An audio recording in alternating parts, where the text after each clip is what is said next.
Masyarakat juga bereaksi berlebihan, itu kan seperti itu.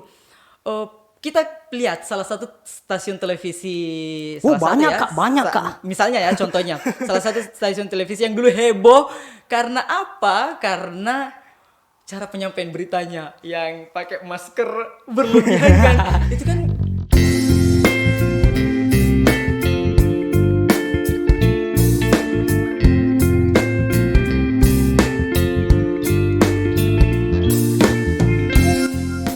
Well, another topics, another episode, and another guest. Welcome back to one of the most underrated podcast in the whole freaking world. Apalagi kalau bukan di Kongko Corner, Happy Nongki. Karena Nongki yang ngasih, mungkin di sini. Saat ini kita sedang berada dengan Kangga. Halo Bintang, halo. Ya, kebetulan ini kalau teman-teman belum tahu ya, Kangga adalah mungkin bisa dikatakan praktisi media.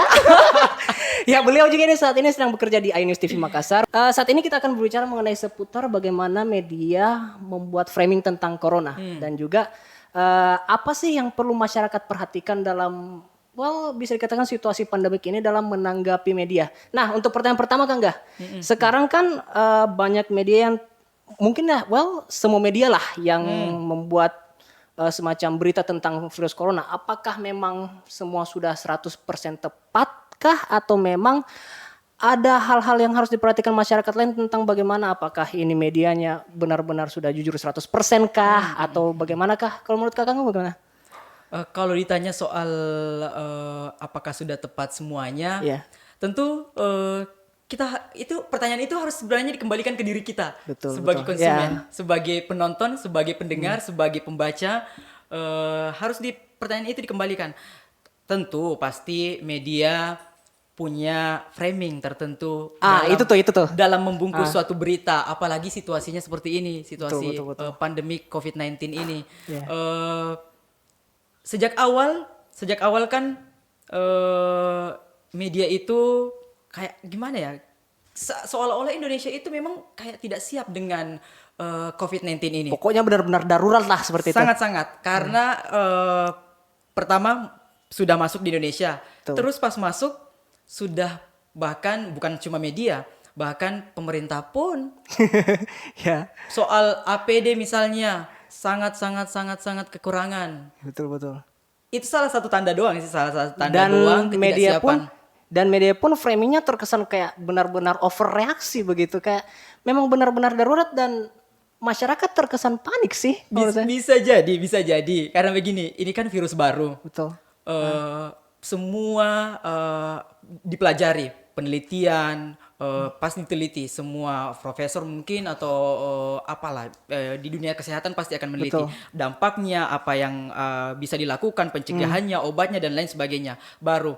Jadi menurut saya wajar panik, bahkan bahkan sebuah media misalnya orang salah satu garda terdepan dalam menyampaikan informasi misalnya paling dekat dengan orang-orang yang misalnya terinfeksi dengan COVID-19 misalnya, wajar sih panik. Cuma jangan sampai kepanikan itu tersalurkan ke pemirsa misalnya atau pembaca yang bisa membuat publik, itu kan salah satu kekuatan media soal opini publik. Betul. Jangan sampai si medianya overreaksi, pada akhirnya masyarakat juga bereaksi berlebihan. Itu kan seperti itu.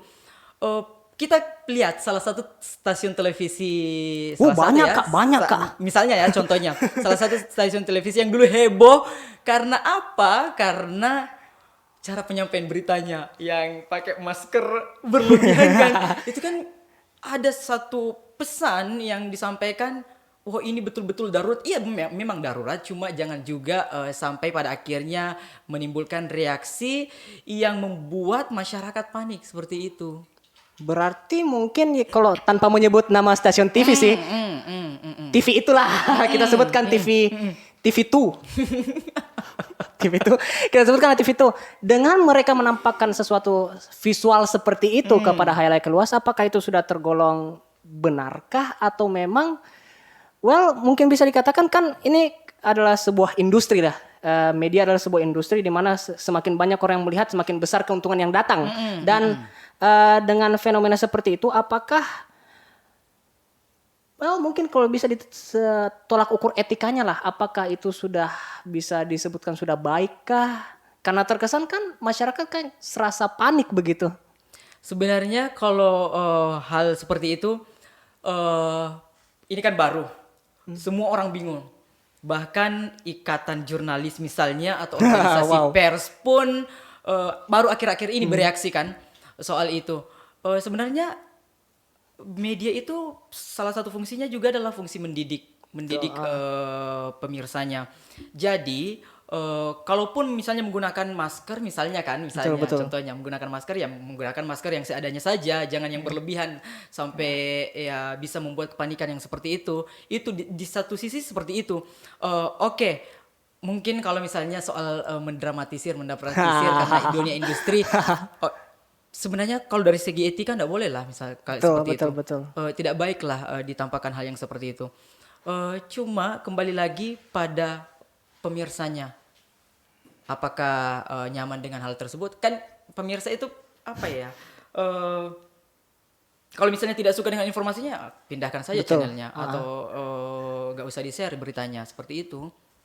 Ya betul. Berarti Anda juga yang harus pandai-pandai memilih media sih.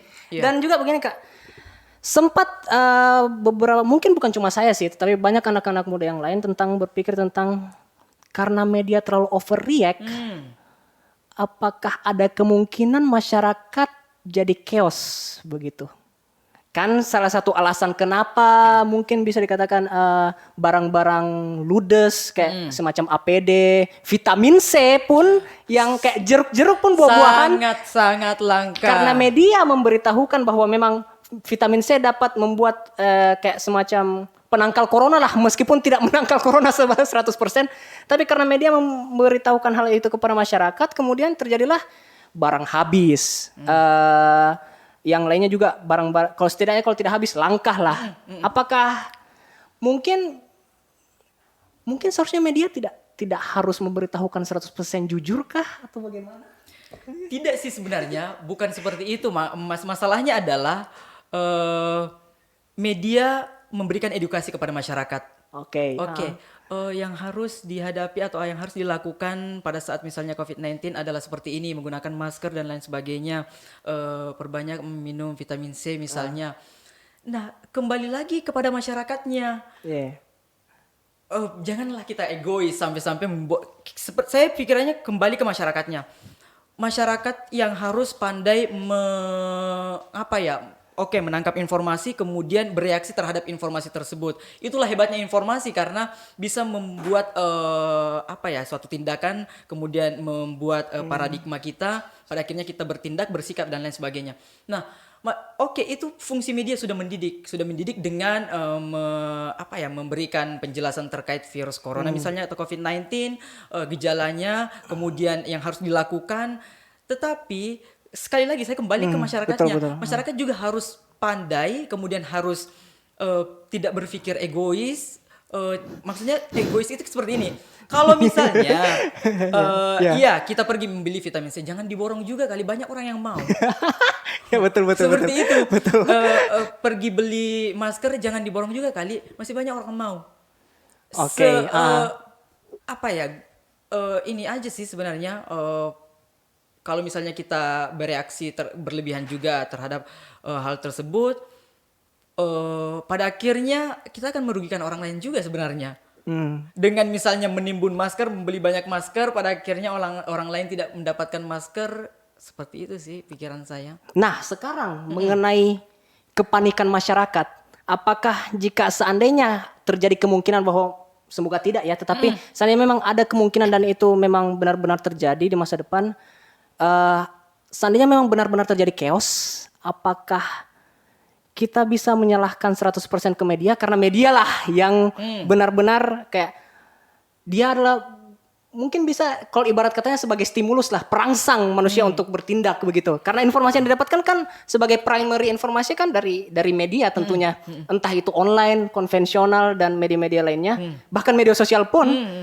Apakah memang ya media yang salah lah pokoknya misalnya kalau ada chaos begitu. Kalau Tidak sih, jangan kita melihat di sudut itu saja. betul. Bahwa kalau misalnya terjadi chaos, ya yang harus disalahkan sepenuhnya adalah media yang stimulus dan lain sebagainya. Media seperti ini, pemahaman kita soal media seperti apa sih? Banyak media, ada media massa, ada media sosial. Nah, yang paling banyak meresahkan menurut saya pribadi adalah Kebanyakan media sosial sih, betul lah. Media sosial yang tidak terkontrol. Karena kalau media massa sebenarnya oke lah, kalau misalnya ada kesalahan, ada overreaction dari medianya sendiri, oke lah.